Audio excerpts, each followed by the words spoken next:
Hope is a fragile thing, but sometimes it's all that keeps us alive.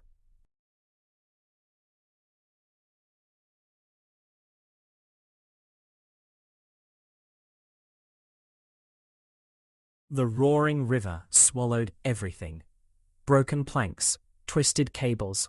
The remains of the bridge disappeared beneath the rushing current. Ethan, Lena's voice barely reached him. He was already running downstream. Daniel, his desperate cries echoed through the valley. No answer. The river crashed violently against jagged rocks. Spray filled the air. Every second felt like an eternity. "There!" Aria shouted. She pointed toward a bend in the river. A dark figure lay trapped against a fallen tree, barely moving. Ethan didn't hesitate. He plunged into the freezing water. "Ethan, wait!" Lena screamed. The current slammed into him immediately. It was stronger than he expected, but he kept fighting. Stroke after stroke. Closer, closer. Finally, he reached Daniel. His brother's face was pale. A deep cup stretched across his forehead. His eyes were closed. "Daniel!" No response. Ethan grabbed him beneath the shoulders and pushed against the current. The river refused to let go. Lena raced along the riverbank. "Over here!" She threw a long fallen branch into the water. "Take it!" Ethan stretched. His fingertips brushed the branch. Then he caught it. Together, Lena and Aria pulled with everything they had.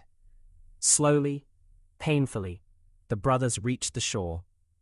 Daniel collapsed onto the wet grass, still unconscious. Ethan knelt beside him. "Come on, don't do this." There was no movement. Lena checked for a pulse. She looked up. Relief filled her eyes. "He's alive." Ethan closed his eyes. For the first time in years, he allowed himself to cry. Minutes later, Daniel coughed violently. Water spilled from his lungs. He slowly opened his eyes. "Did we make it?" Ethan laughed through his tears. "Barely." Daniel managed a weak smile. "I always hated bridges." Even Aria laughed. The tension broke, if only for a moment. As dawn painted the sky in shades of gold, the four of them rested beside the river. Exhausted, cold, alive. Lena sat quietly beside Ethan. "You went back for him?" He nodded. "I couldn't lose another person I love." She looked at him carefully. "You said love." Ethan froze. He hadn't realized he'd said it aloud. Slowly, he turned to face her. "I meant it." Lena's heart pounded. "I never stopped loving you." Silence. Only the sound of the river remained. Then Lena smiled, a smile Ethan hadn't seen in years. "I never stopped loving you either." He reached for her hand. She met him halfway. Their fingers intertwined. This kiss was different. Not born from fear, not from desperation, but from hope. When they pulled apart, Aria cleared her throat dramatically. "Should I give you two a minute?" Lena laughed. "You probably should." The moment was interrupted by Daniel. "We're not safe yet." Everyone looked at him. Daniel sat up slowly. His expression had changed. "The people chasing us, they weren't working alone." "What do you mean?" Ethan asked. Daniel took a deep breath. "The man giving me orders. I've met him. Who is he?" Daniel looked Ethan straight in the eyes. "He knew Mom." Silence. "He wasn't just after you. He was after our family."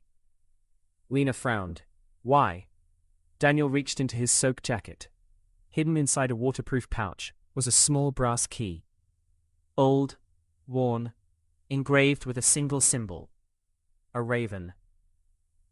"I took this from Marcus before." He stopped. Before the bridge. Ethan stared at the key. "What does it open?" Daniel shook his head. "I don't know.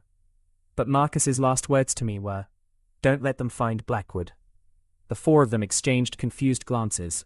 "Blackwood?" Lena asked. "I thought that was just the name of the forest." Daniel slowly shook his head. "No. It's something hidden beneath it." A distant helicopter suddenly thundered overhead. The group looked up. It wasn't a rescue helicopter. It was searching, and it was heading straight toward them.